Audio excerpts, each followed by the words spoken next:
Perkenalkan, nama saya Ahmad Fatih Muharram, kelas 4A dari semester 4. Saya mahasiswa program studi pendidikan Islam, Fakultas Agama Islam, Universitas Singapura Bangsa, Karawang.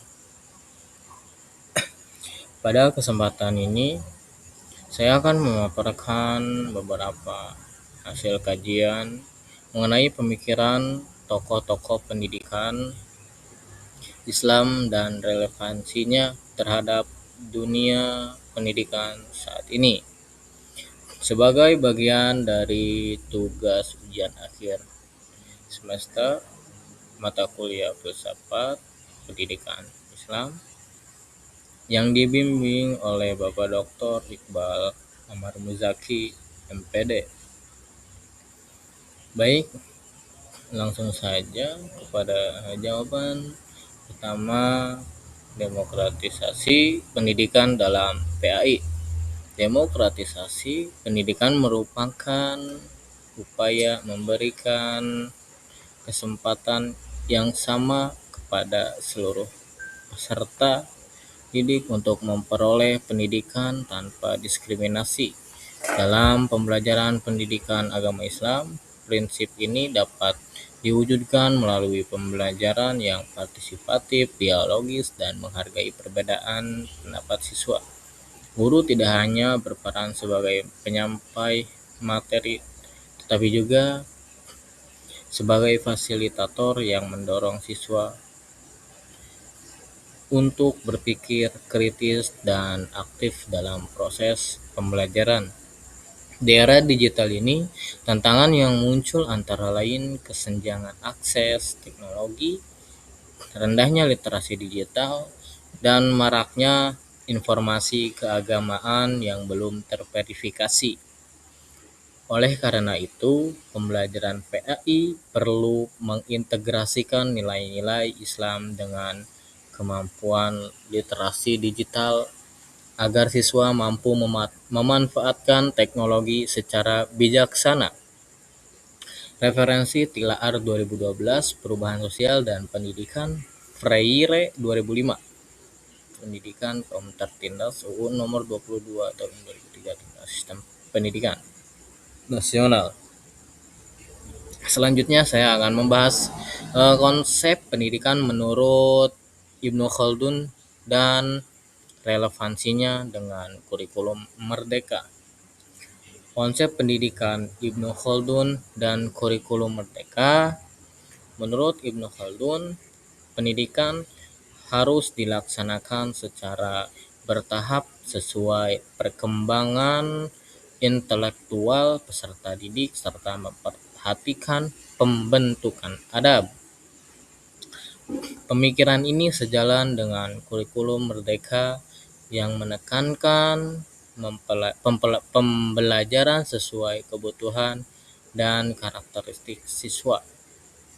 Dalam pembelajaran PAI di SMP, konsep tersebut dapat diterapkan melalui pembelajaran berbasis proyek yang menghubungkan materi agama dengan kehidupan nyata sehingga peserta didik mampu memahami sekaligus mengamalkan nilai-nilai Islam. Referensi Ibnu Khaldun 2000, Muqaddimah Nata 2016, Pemikiran Pendidikan Islam dan Barat, Kemendikbudristek 2022, Panduan Implementasi Kurikulum Merdeka.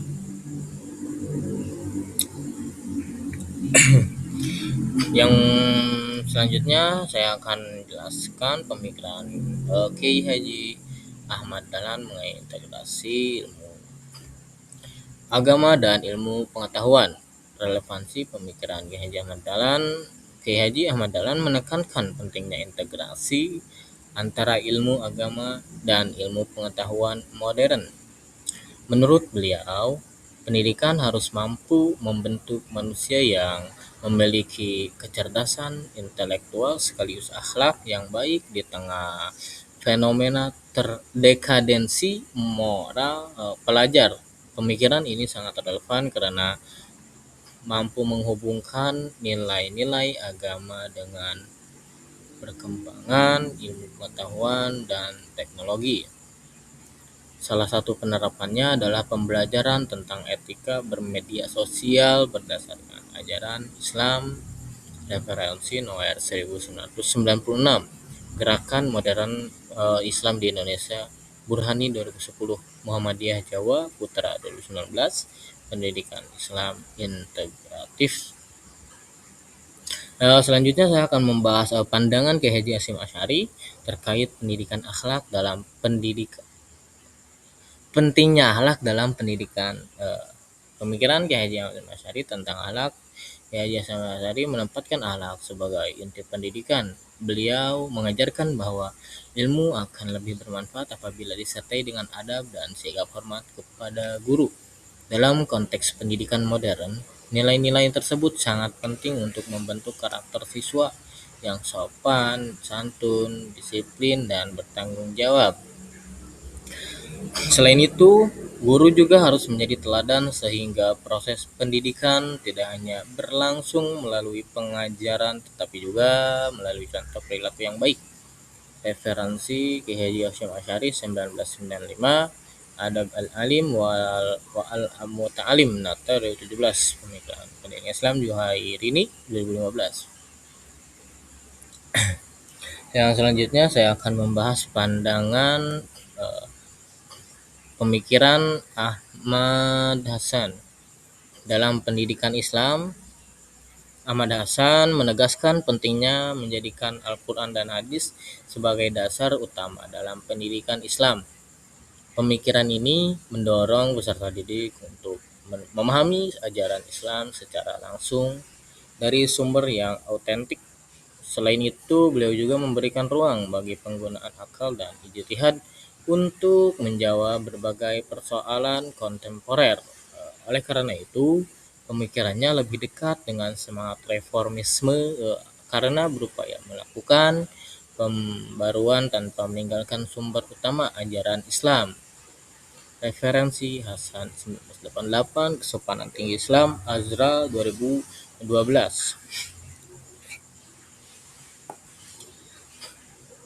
Selanjutnya saya akan menjelaskan hubungan antara ontologi, epistemologi, dan aksiologi dalam pendidikan Islam. Ontologi, epistemologi, dan aksiologi pendidikan Islam ontologi membahas hakikat manusia dan ilmu.